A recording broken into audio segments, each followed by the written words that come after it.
and welcome to Drawing About the G-Men, the Giants Football Podcast, a Clovercrest Media podcast. I'm Jace Garcia, joined like always by Joe Guire and Sean Scanlon. Now, this game, guys. Monday Night Football. Giants came out hot. Get a pick, first play of the game. Not able to score, not able to score a touchdown. Able to get a field goal, get themselves out to a decent lead, and then it all comes crumbling down. As I feel like every game has this season. I don't know. What did you guys think? I think, you hit it. It was definitely a great start. First half was good. And I think the biggest momentum change for the game is right after the Cowboys go and score the touchdown to go down to make it a 2-point game. We're still up 12-10 at this point, and now we have another shot with about 52 seconds left to go get a quick score. And Daniel Jones, I think it was the first or second play of the drive, he tries to force the ball downfield to Darius Slayton when he should have probably just thrown it out of bounds, stopped the clock, and just go into the next play, but it ends up being an interception, and then the Dallas ends up capitalizing on it, getting the field goal, and then going into the half with the lead. I think that's where everything changed in this game. Going into the half, we would have had the momentum, maybe get a score at the end of the half if Daniel protects the ball better. But it's another rookie mistake. It will happen. You know, he's still going through his first season, so stuff like that's going to happen. But another thing that was inexcusable is obviously you hit on the red zone. We were inside Dallas's 15-yard line 5 times and only came away with 1 touchdown and 18 points. And again, like I said, it's inexcusable. It's where the game was lost. You have to capitalize when you're in the red zone. And it was just a mix of bad play calling and bad execution by the players. So you just can't have that. You have to punch it in when you're in the red zone. For Saquon, didn't have the best game, but I do feel he should have been much more involved in the pass game. We obviously saw with the screen later in the game, he had the big gain, and only 14 carries for 28 yards on the night. So 2 yards per carry. At that point, you got to realize the run game isn't going anywhere. You got to get the ball in your best playmaker's hands any way you can, and that's involving him in the passing game, which they really haven't done great this season. And the defense just was terrible whole night. Couldn't capitalize off the early turnovers. They had no sacks on Dak, just like week 1. Second time going against the Cowboys, coming up with no pressure at all. Dak had all day to sit back there and carve up our secondary, which they let it happen. I mean, not a great game from a lot of players. Bethea had the turnovers, but a couple bad angles by him. Janoris Jenkins just giving up on some plays. Just no effort on some of the tackles when he could have stopped Jarwin when he was going in for that 42-yard touchdown. And then the run defense, Zeke, 23 carries, 139 yards, 6 yards per carry, 5.7 yards per carry as a whole team for the Cowboys. Our inside linebackers are just non-existent right now. David Mayo and Alec Ogletree have to be better, and going into this offseason, that's one huge spot where we need to upgrade. The Giants have lost 6 in a row to the Dallas Cowboys. It's clear that the Giants are just not in the same league as the Dallas Cowboys. That's a big problem. 8 out of 9 games, the Giants have trailed going into the half. Only one other season in the last 80 seasons have the Giants trailed in 8 out of 9 games, and that was last season. How do you like that? The Giants have an NFL worst 22 turnovers. The Giants haven't been this poor since 1983.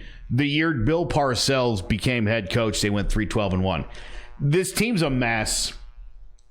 They're again, this is a 2-7 team right now. Mm-hmm. This could be a 1-8 team, if not for a missed 34-yard field goal. Yeah. I think as you look towards this weekend, a lowdown, not a showdown with the New York Jets. That would be showing disrespect to showdowns. This is a big game for the Giants because I think going into this week, The only thing you could hang your hat on if you were a Giants fan is the fact that they're not the Jets. But they're pretty close to being the Jets. And that's a really scary thought.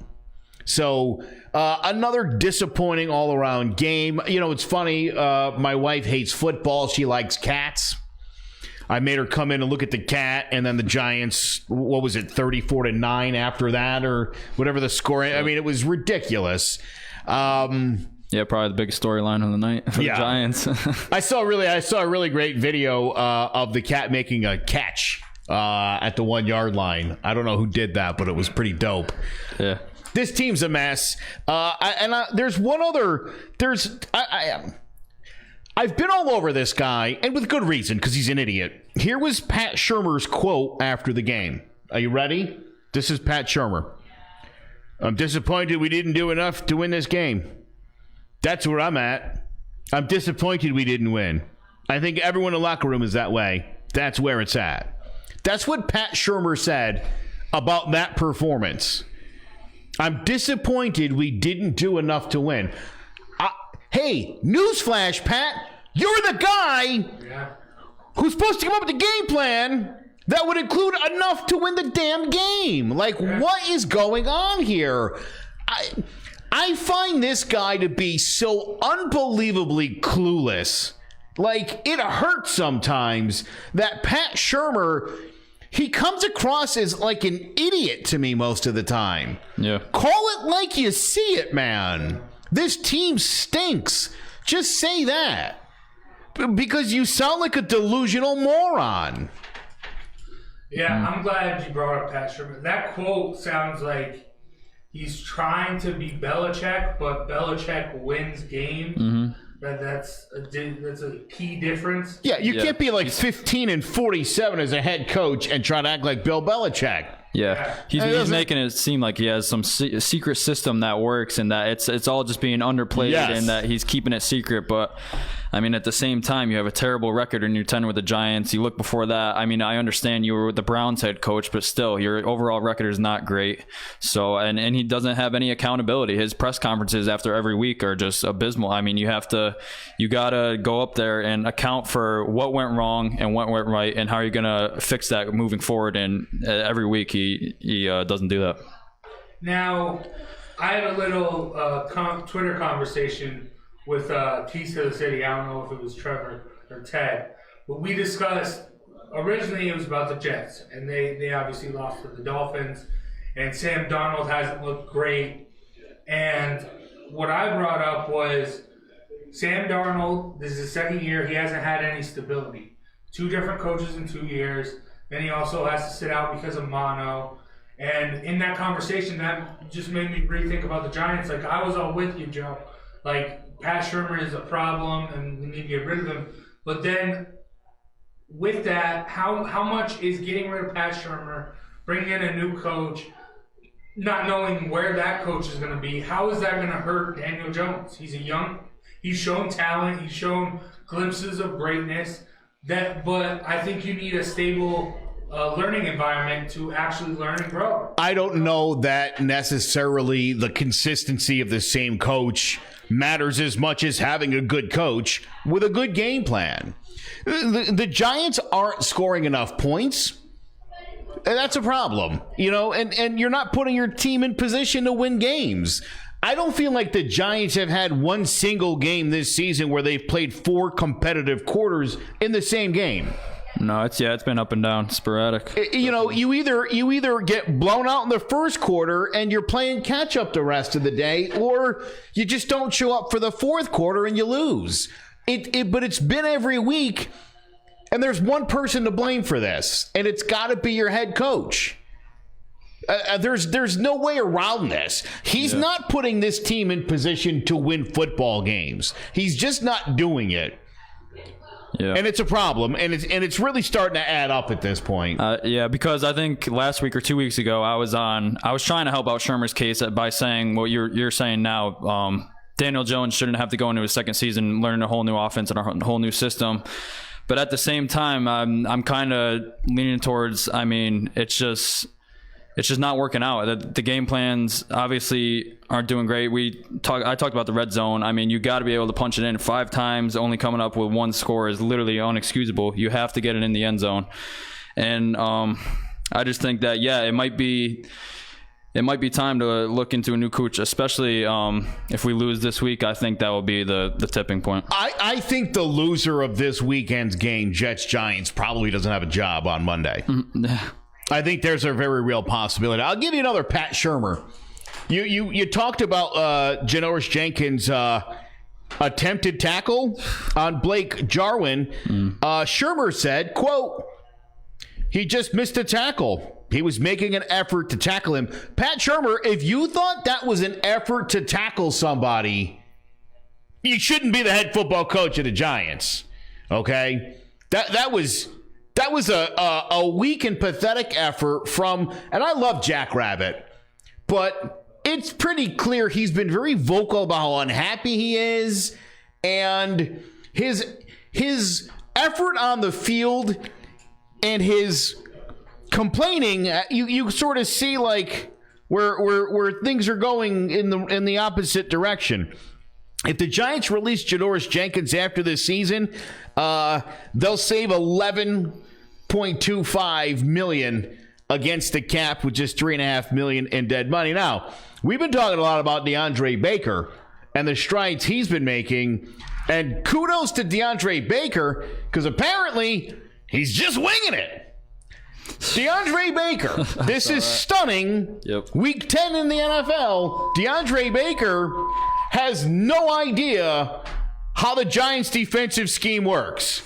So, James Betcher, you're not doing a good job if your starting quarterback's like, I just kind of run. Yeah. There were times where they were in zone, he was playing man to man. DeAndre Baker doesn't know what he's doing out there. Thank God he's got great athleticism because it's probably the only thing that's been preventing him from getting completely lit up. Mm-hmm. And you throw on top of that, Corey Ballantyne saw his first snaps significantly. He was the nickel cornerback the whole game, came in for Grant Haley. So you add that with DeAndre Baker coming in 9 weeks into the season saying that you don't know the playbook and the schemes. It's like you have to come out and say this earlier, or defensive coordinator has to realize that and go over the playbook with DeAndre Baker throughout the week. It's the defense. I said it before, but they're a mess right now. I think they're probably the least talented defensive group in the whole entire league. I really do. Also, what happened to Aldrich Rojas? I mean, what is even happening with that guy? He's awful. This was one of the best kickers in the league last season. Yeah, it was the one thing you felt good about with this team going into this season, and he's been terrible. Yeah. I blame Shurmur for that too. I don't know why, but I'm pinning it on Shurmur. It's got to be him. All right. Let's move on. Let's talk. I want to say the battle for New York, but it's more like a tickle fight for New York. It counts as a road game for the Giants, but still Metlife. Solid road game. Yeah. You'll take that all day. Yeah. And the Jets they lost to the Dolphins. They lost to a team that's legitimately trying to lose, trying to get the number 1 overall pick. And you go into Miami and lose. You guys mentioned it earlier. If the Giants don't win this game, something has to happen. Yep. You'd think. You would. I mean, it's bad. My buddy Ryan who's worse, the Giants or the Jets? And I think at this point it's hard to say because I think if you're the Jets, you already know what's wrong, and I don't think anybody on the Jets side is confused as to what's happening. I don't think the Jets thought they had a prayer this year. I really don't. What? I think, look, I know a lot of people might have suggested that they had a chance. I think the Jets themselves knew that they didn't. I really do. I don't think you go out and make that Le'Veon move. Yeah. If you don't think you're in win now I think mode. that's one of those moves where you're trying to convince yourself. Again, look at the Giants' offensive line. right? We've talked about this. You've got like a win-now offensive line on a team that you're building for the future. Maybe they'll be good in a year or two. Well, then explain this O-line. This doesn't make any sense. Yeah. Going back to the offensive line, I mentioned it in previous shows. It's been a ticking time bomb because they are a win now, and the explosion is going to be when they start to just deteriorate as players. I mean, O-line is that position. There's so much you can be so stable, and then at the flip of a switch, everything just goes wrong, and that's what's happening with Solder. Will Hernandez has looked great. Young guy, still a couple young kinks we saw in that last game, but he's still playing his tail off. Remmers has been terrible. Never anything. And then Zeigler and Halilapio. Zeigler's been all right. Still ticking there to me. I don't know. But the one thing the Jets can hang their hats on is Sam Darnold did have mono. He wasn't there. So right now, I hate to say it, as much of a Giants fan I am, and how I pick the Giants every week, but the Jets, there's a good argument to be had that the Jets are the better team in New York. Yeah, I think on paper they should be the better team. Obviously, the results have been just as poor as the Giants. And again, I mean, you're a Matt Gay made field goal away from also being 1-8. Yeah. So there's not, look, when the losing streak first started, coming off a couple wins, you kind of felt like, things are kind of moving in the right direction. We saw some improvement with the defense. And all that momentum is gone now. Big time. And these losses have not been, I will say this, over the past couple of seasons, as bad as the Giants have been, they've been competitive. They've been in games. They tended to find a way in the fourth quarter for, a 65-yard run from Adrian Peterson last year, the 62-yard field goal by Jake Elliott, I think, was it? Yeah, against right. the Eagles. I mean, it was this season. While the scores aren't necessarily blowouts, you don't feel like they're in any of these games. They can get the score relatively close, but none of these feel like they're winnable games. And that's the troubling part for me right now, is sitting there watching these games, and by the middle of the second quarter, I'm like, nah, here's another L. That's not fun. Mm-hmm. No, not at all. It is frustrating.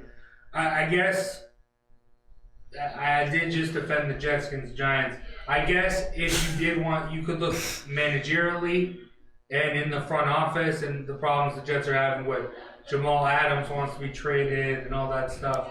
Yeah. Giants isn't like that. And, I mean... Yeah, their GM, too, isn't even the one that wanted Adam Gase in the first place, because he got fired. So they have that all messed up. And I don't think Adam Gase really even wanted to work with Sam Darnold. So there's a lot of miscues in that front office and coaching staff. But it's not like the Giants are doing too much better right now on that front. It's rough. All right, let's get into picks. Week 9, both Sean and I we're 9-5. Joe just one game behind, 8-6. Total picks. Joe, you have a 1-win lead, 85-94. 49-1. And is that good? Yeah. I'm kidding. I know it is. I got 84-51, and Sean is 5 games out from first. 80-55. Never thought we'd see that, Sean. I'm coming. Yeah. All right, and let us talk about the tickle fight for New York as the Giants and Jets go at it. I mean, it's easy for me. I'm picking the Giants no matter what, and this is like the lowest I've been when I picked them. I honestly, deep in my heart, I feel like this should be an easy win, but after everything, I don't know. This is the most unsure I've been, and I love it. I love that you feel that way, because it's really tough. Yeah, it really is tough. Who you got in this one, Sean? Any game I could pick the Giants to win where it's a winnable game. I'll go ahead and do that. So I'm going to go Giants in this one. I really do believe that they will win this game, but I'm with you, Jace. I'm a little uncertain. It just feels like this is a game where everyone's saying the Jets are so bad, and even though the Giants are struggling as well, I think the media is more on the Jets right now, and I feel like this is a game where there might be a chance where the Jets just come out of nowhere and, I mean, stick it to us. But I am going to go with the Giants. I really think it will be I think it'll probably be a shootout. Neither of the defenses are doing too great right now, but I think the Giants will pull it out late. This surprises people about me. I'm a Yankees fan. My least favorite baseball team is the New York Mets. I'm a Giants fan. My least favorite team is the New York Jets. So when I tell you who I'm picking this week, believe me, the pain.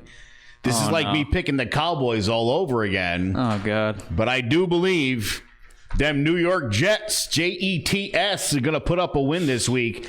And I hope it shakes up the front office a little bit in New York, New Jersey. If the Jets win, I don't know what I'm going to do. Like every week my hopes have been crushed, but this will just crush my whole heart. I would gladly be wrong on this pick. I would be very happy if that, but this team can't get out of its own way. I'm not a big crier. I almost cried on Monday after that game. If the Jets win, I will be in tears. I'll be sorry. Yeah, that'll be a rough day. But, all right, let's move on to Thursday Night Football. The Chargers at the Raiders. Chargers surprisingly got the win out of nowhere. Packers. Mm-hmm. That was. Chargers look like they're bouncing back. Philip Rivers is leading the league in passing yards, whatever the heck that means. I don't know. I mean, it's at the Raiders. The Raiders field is atrocious. I've said that multiple times. The Raiders are going to get it done. Chargers are. I just don't even know what's up with the Chargers. Getting Melvin Ingram back was huge for them. Pairing him and Joey Bosa together as pass rushers, they shut down the Packers offense all day. So I think that will be big for them in this game going against the Raiders. But the Raiders have one of the best O-lines in the league with Trent Brown, Gabe Jackson, Hudson. They have a bunch of good guys. Yeah. So I think that they'll be able to hold up the Chargers front at home. And this is a really good Thursday Night Football game. It'll be fun to watch. I think that the Raiders will probably win by a touchdown at home. Home teams really had their way last week. 13-0 against the spread if you're a better. Yeah.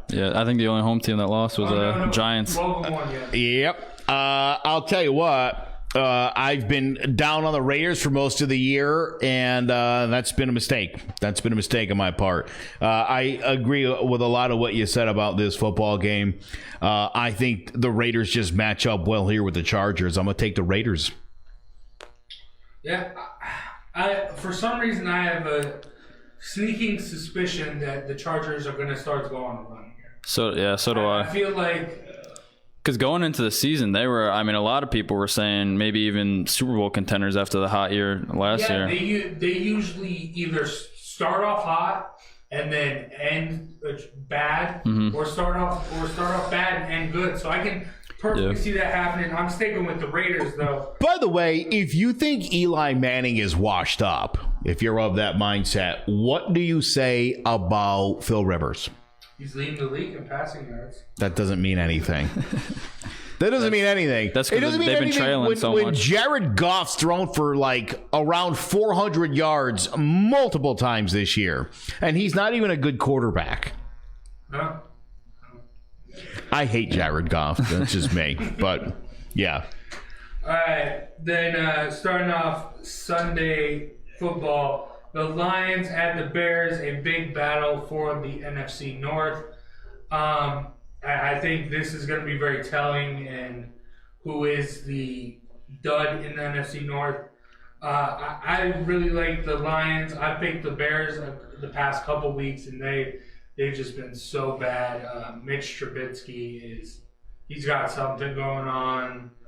I don't know if it's the coach. That might be the same situation the Giants have, or what. But yeah, I picked the Lions to go on the road and get it done. This is going to be a defensive battle, though. I'm with you on this one. I'm going Lions on the road. I think that Mitchell Trubisky should have been benched last week, and they still haven't announced the benching this week. So I think he's going to go and start this game. And I think that the Lions defense is just going to go and they're going to fill the box, just dare the Bears to run the ball, because I think that they don't have any belief in Mitch Trubisky's arm, and they shouldn't. So I think that they'll shut down this Bears offense, who has been god-awful pretty handily. And the Lions passing offense will get going. Obviously, Marvin Jones and Kennedy Golladay have been on fire to start the season. Matt Stafford is having a really good year. So, yeah, I think that the Lions go into Chicago, and I think that they have a chance to win this one big. I think maybe 2 touchdowns, and it put a real cap on the Bears season.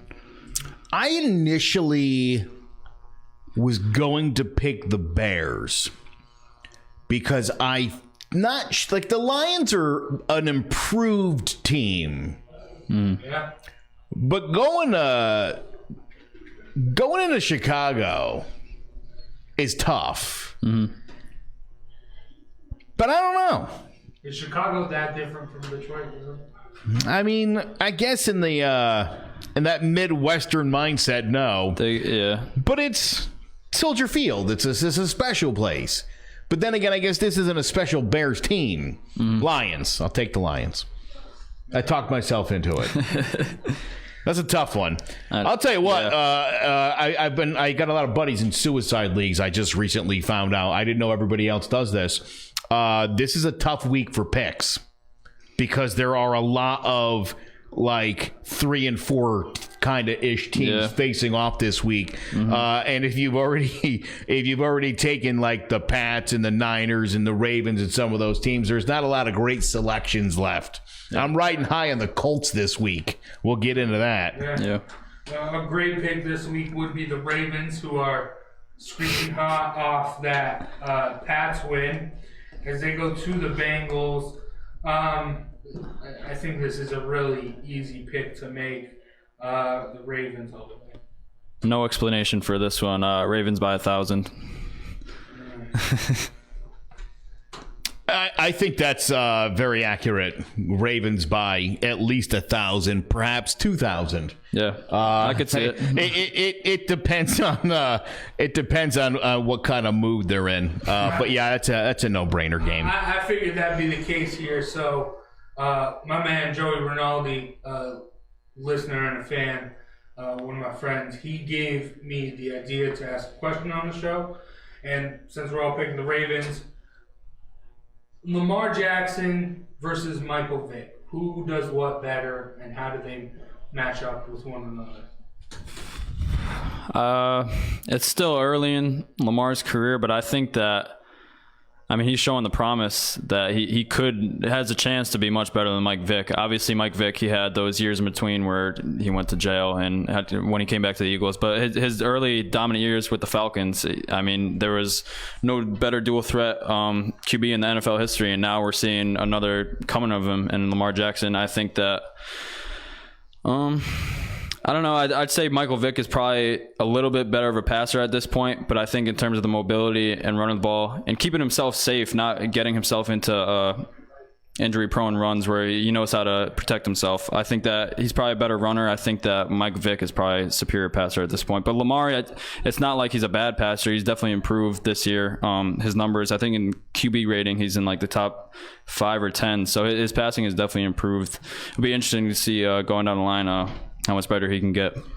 Mike Vick was, at the time, just something different. And for older guys like me who grew up watching a Randall Cunningham, Randall Cunningham was the dual threat at quarterback up until Mike Vick came around. And, man, Mike Vick was unbelievable. I think Lamar Jackson's on his way. And I think he's got the respect of the locker room. Mm-hmm. I think one of the things that, even before the dog thing, Mike Vick still tended to do stupid stuff, whether it was, an arrest in an Atlanta airport with weed. Uh-huh.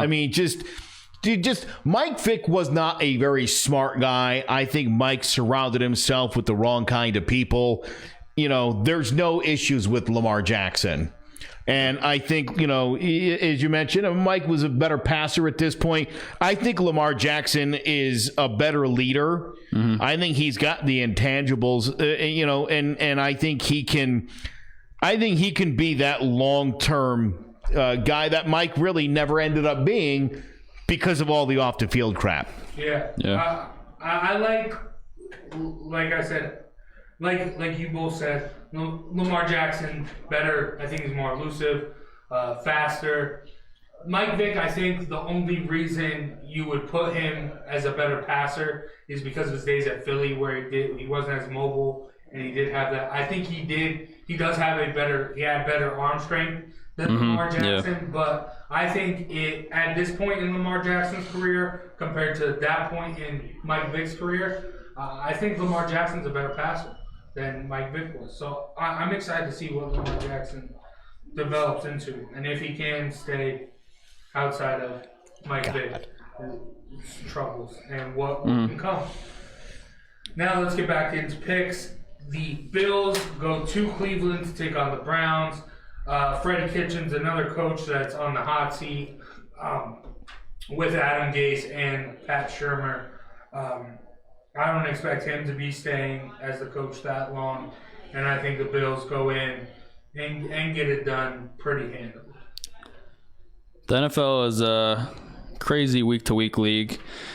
And that's why this week I'm going to go with the Browns at home, actually. I think that after hearing all the noise from the media and stuff, that Freddie Kitchens wants to get this thing rolling. They have a somewhat favorable matchup after this Bills game, so if they can get through this Bills game, they still have a chance of maybe getting that six seed wild card, just because the AFC is kind of... I don't think they will. I think that that's what they're looking at. But I don't know. I don't love the Bills' offense. Josh Allen has improved, but... It's still not the best offense in the league. They don't push the ball downfield a lot. So I think that the Browns, hearing all the noise and stuff, I think that they'll win a really tight game in this one at home. I think it's shocking that at 2-6, the coach would say we want to get things rolling. Like, what have you been doing for the first half of the season, you moron? If there's a more incompetent coach in the NFL than Pat Shurmur, it's Freddie Kitchens. I'm also I'm leaning towards the Browns in this one, and I'll tell you why.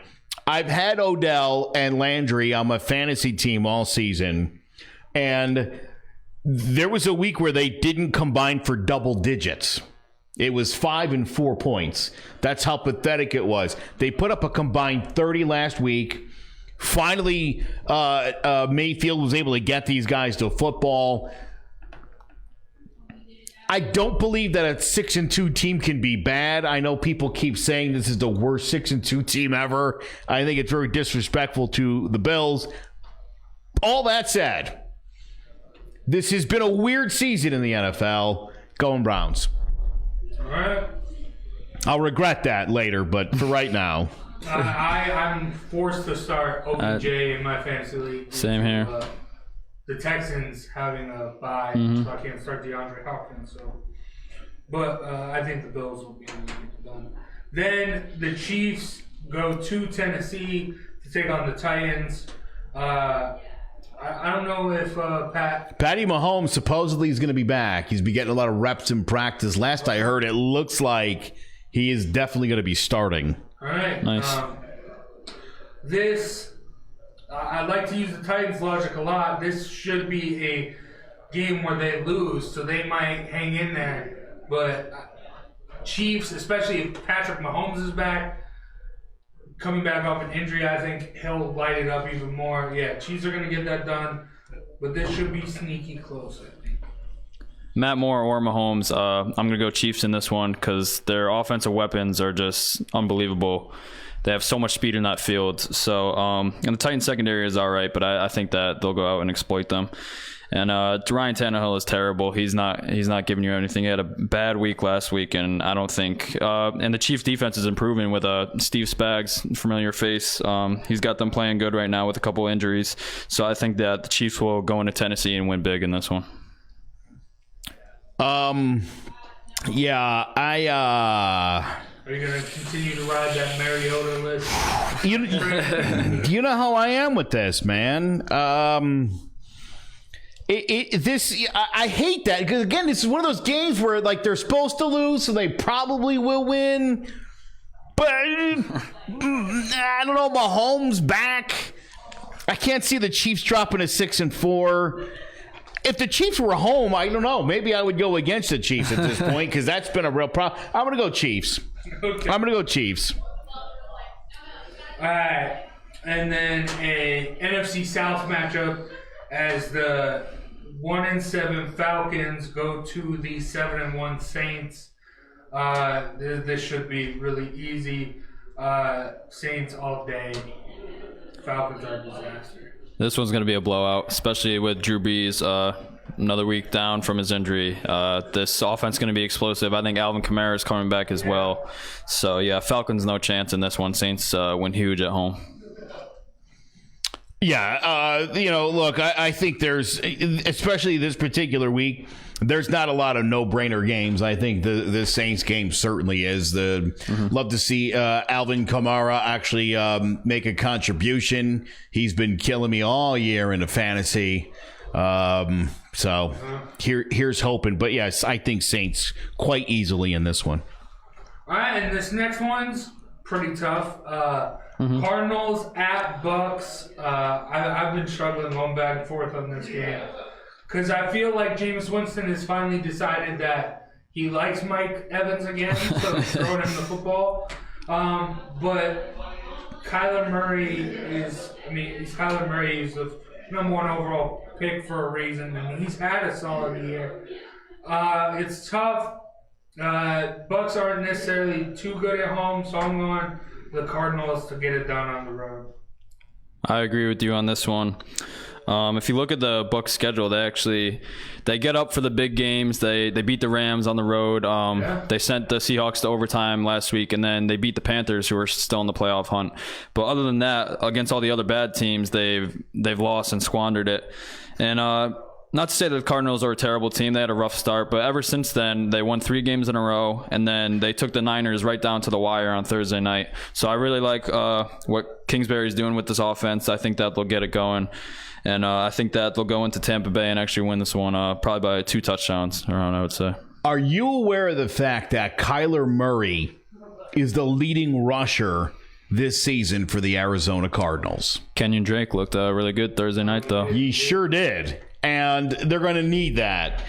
I think the Bucs at home, I think they get it done.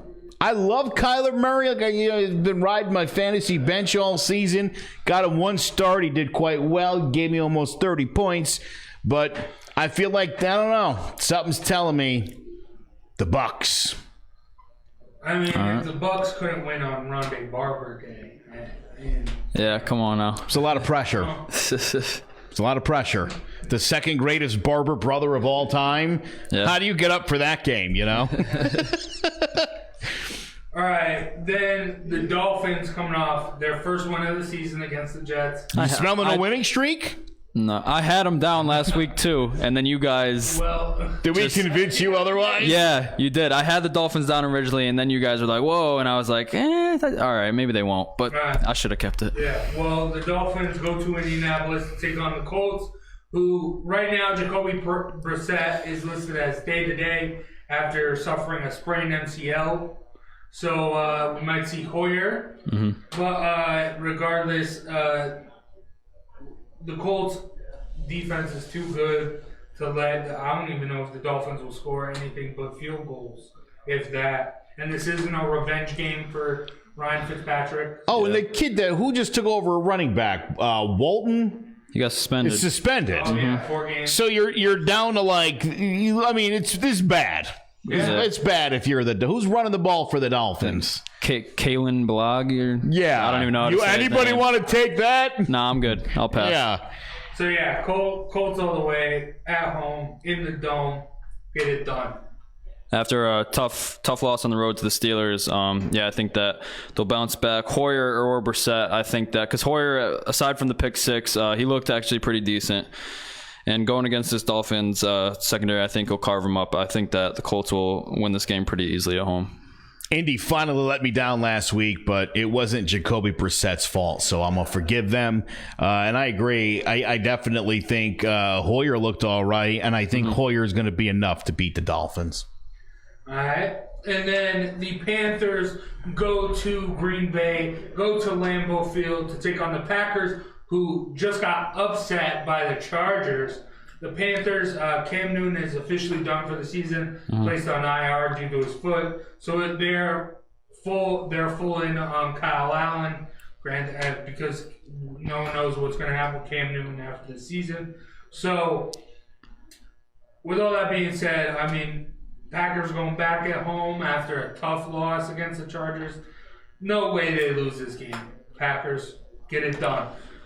I think you hit it on the nail. That was pretty much my reasoning. I think after being embarrassed, really, by the Chargers, a game that everyone expected the Packers to win easily after the Chargers struggle. I think going home in Lambeau, tough place to play against a young quarterback in Kyle Allen, even though his record says that he's good. If you look at his numbers, he's turning the ball, a lot of fumbles. So I think that the Packers front with their good pass rush will get after him a lot in this game. And I think that, they'll bounce back this week, probably win by 7 or 10 at home.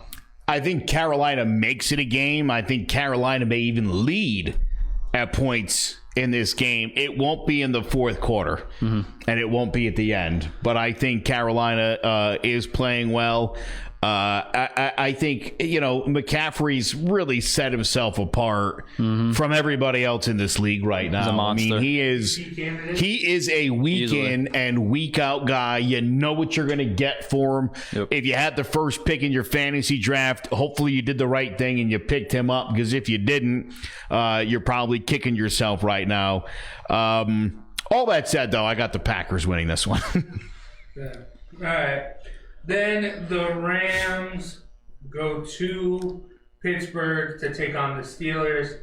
This one should be interesting. Steelers have started to roll, started to get their groove back as a team.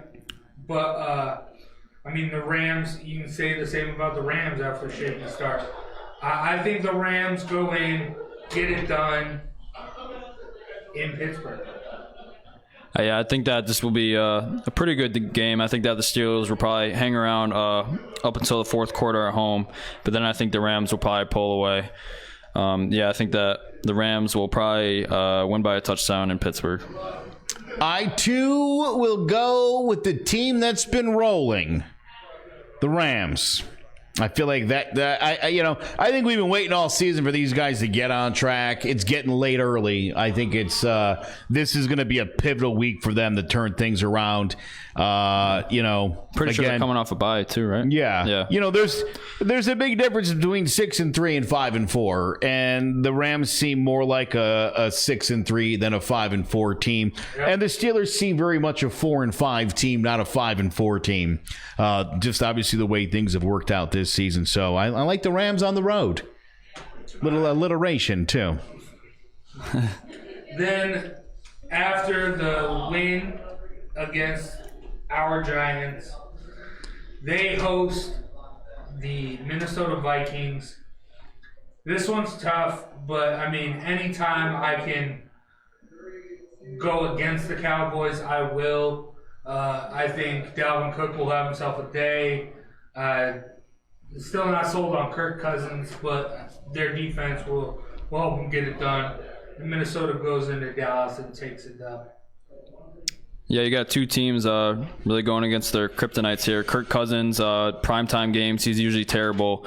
And Cowboys, after beating bad teams and going to play good teams, they're usually terrible as well. So I'm going to lean advantage Vikings this time. I think that the Vikings will come out, they'll get success on the ground with Dalvin Cook, and then get Diggs and Thielen involved. So I think that the Vikings will actually have a statement win here after the loss last week to the Chiefs, and I think that it's a classic case of the Cowboys. They'll go beat a bad team the week before, unfortunately the Giants, but then coming into a primetime game Sunday night, I think that it all falls apart, and that the Vikings will go into Dallas and win this one. Going to give a shout out to my buddy Mike Tipton down in El Paso, Texas. Works for the Fox Sports affiliate out that way. Nice. I'll tell you what, Mike. There's no way your Cowboys are going to step up and win this football game. You hit the nail on the head. Literally that time. I feel like when the Cowboys are starting to ride high, and I think they feel like it's happening again, and it's delusion is what it is. I think they're going to get a stark, cold reality slap to the skull this week by Kirk Cousins. And that should tell you all you need to know about the Cowboys. Yep. All right, and then the game of the week is this Monday night. It's a good one. The Seahawks go to San Fran to take on the undefeated 49ers. And after being waived by the Patriots, Josh Gordon passes a physical and is available to play for the Seahawks. Russell Wilson's already an MVP candidate, and you're throwing Josh Gordon in the mix. The other undefeated team was the Patriots, and they just went down. I think the other undefeated team is going down again. And the Seahawks get it done on the road. I'm also taking the Seahawks in this one. I think that they're riding high right now, obviously on a good streak. Russell, after 5 touchdowns last week, the passing threat with Lockett and DK Metcalf, you mentioned, now you add Josh Gordon to that. I mean, it's just going to be explosive, especially with them running the ball is pretty good too with Chris Carson. Yeah. So I think that it's a big test for the Seahawks O-line. See how they handle the pressure from the 49ers front. But I think that the Seahawks will go into San Fran, and that I think that they'll pull this one away. I think that they win on a late field goal. If anybody watched the game last week when they what a great comeback. Yeah. Russell Wilson is my guy. He's been all year. I got him and Tyler Lockett on my fantasy team. And it was a thing of beauty. I mean, these guys put up almost 80 points combined. They're an unstoppable duo. You know, again, you bring Gordon into the mix. It's crazy. But I believe in the San Francisco 49ers. I think this team is the most disrespected, undefeated team at this point in the season in NFL history. Look it up. It'd be tough to prove, wouldn't it? Anyway, I'm doing it. Niners win again. Lose next week. Yeah, this was a really tough one. Yeah, they're not going 16-0. This is a big game for them. I think it's easy to assume they're going to lose. They're playing really well right now. Mm-hmm. The fact Seattle had to scrape to beat Tampa tells me maybe they're not up to the challenge. So we'll see. This is only game 1. They'll play again before the regular season's over. But the Broncos, Patriots, Eagles, Redskins, Texans, and Jags all on bye. Notable point of news for the Jags: Minshew Mania is officially over as Big Richard Nick Foles comes back off of his injury and will start next week. Is that right? Yeah. Yep. Minshew Mania is done. It's all about sad to see Big Richard Nick. Yeah, for real. All right. Now, let us talk some fantasy football. Top performers from Week 9. The perfect lineup would have been Russell Wilson, 39 points. He was great. Mm-hmm. Then at running back, Christian McCaffrey with 37. Kenyon Drake with 28. Wide receivers, Tyler Lockett had 40. And Big Dog had 36. Then tight end Zach Ertz had 25. Flex, all three, Tyreek Hill, Marvin Jones Jr., and DK Metcalf each had 26 points. And for defenses, the Cowboys and the Steelers each had 19. Who you starting this week?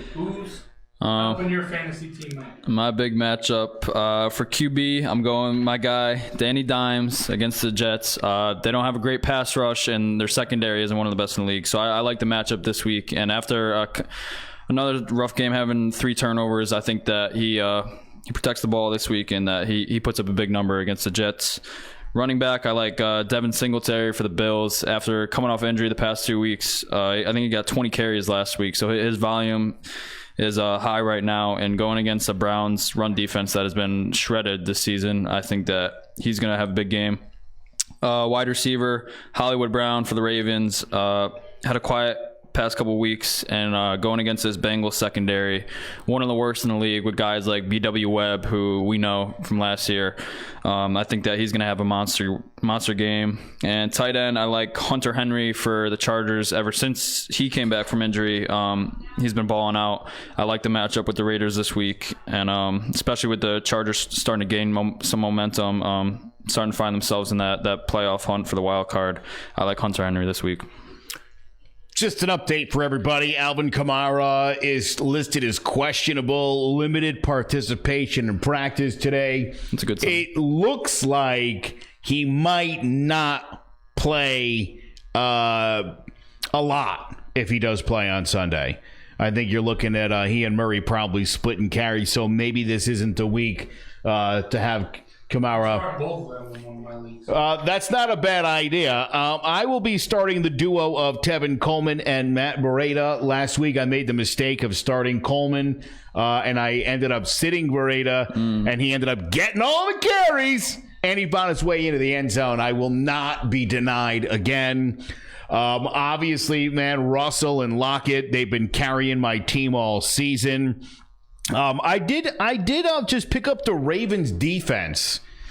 They have they didn't get off to a great start point-wise. Yep. They've scored 30 points the last 2 weeks combined. So, and they've got a very favorable schedule coming up in the short term. Certainly somebody you need to consider. They got Cincinnati this weekend. You got to feel good about that. They've actually put up quite a few points against the Patriots. They scored 12 against the Patriots and 18 against Seattle. That was their last 2 opponents. You got to feel good about that. They've been pretty tremendous. As far as anything else, I don't know anything. I was 4-1 in my fantasy league, and I'm 5-4 now. And I feel like I give a lot of advice on here about what you should and shouldn't do, but I'm a fraud. Everything I've done has been an absolute failure. Fantasy's tough. Except for I picked up Dan Bailey to make up for the fact that Aldrich Rojas is a crappy kicker now. Yeah. And Bailey's hit 13 out of 14 on the year. And I think anytime you've got Kirk Cousins as your quarterback, field goals happen. Yeah, I had Rosas start too, but I ended up picking up Zane Gonzalez. He's another kicker for the Cardinals, but it's the position rank. He's second right now, and he averages 9.2. So if you're looking for a kicker, go find Zane Gonzalez. All right, yeah. For my waiver wire and who I expect to do good this week, Derek Carr against the Chargers. I understand that the Chargers showed a little bit of life against the Packers, but I think Derek Carr will have a decent day. Kalen Ballage, the new Dolphins running back. If you're desperate, pick him up, sit him on your bench. Worth a shot. Worth something. Same thing if you are desperate for running backs. Kareem Hunt is eligible after his suspension. So look for him. Him and Nick Chubb might start splitting carries, and who knows? Might be a touchdown vulture for you. And then also John Brown for the Bills. He's been him and Cole Beasley have been solid receivers for the Bills. Josh Allen's favorite target seems to be John Brown. So that's a good one. And then this Zach Pascal kid just bursting onto the scene the past couple of weeks. I found out he was available in one of my leagues, picked him up. And especially this week against the Dolphins should be easy. For the defense, Colts defense against the Dolphins, they got one win, but they're still trying to lose. Yeah. And believe me, that plays into my picks, too. Everything about this does. All right. That's going to be it for the show. Thank you guys for watching. You can like us on, don't forget to like us on Facebook, John About the G-Men on Facebook, too. And there, you can tune in live every 5 o'clock, every Wednesday when we go live. You can catch us on Facebook Live. As well as you can also follow us on Twitter, John About G-Men. As well as if you want to catch up on any podcast, there's also the YouTube page, John About the G-Men, as well as clovercrestmedia.com. So take care, and we hope to see you next time.